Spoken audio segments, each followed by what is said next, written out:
there is a case where both child or the foster parent have come to the conclusion that this is not the best placement for either of them, what happens? For sure, when you are talking about monitoring and review, all this is normally guided by two principles on whether it is the principle of necessity.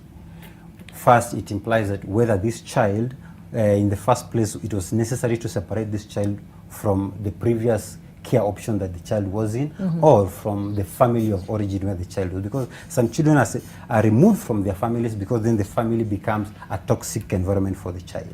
The other principle is about suitability, whether the family, the foster family, is adequately responding to the needs of this child. So in this case, if we realize that for both the family and the child, things are not working out, then it's important, because even sometimes you might find there are some safeguarding issues, whereby maybe there's a borderline on issues even of abuse in one way or exploitation. So the child has to be removed from that space because it is no longer safe as we explore other alternative care options.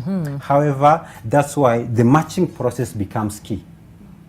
When you are matching a child with the eventual family, that process has to be very thorough, ensuring that you are truly, the assessment was done very well on the needs of the child vis-a-vis the capacity of the family to respond to those needs. Because the risk is high when you have multiple placement, that you're placing this child in this family, afterwards you're removing this child, placing in another family. You can imagine if you had a sellotape that is on your skin and you, every now and again someone is putting and then removing.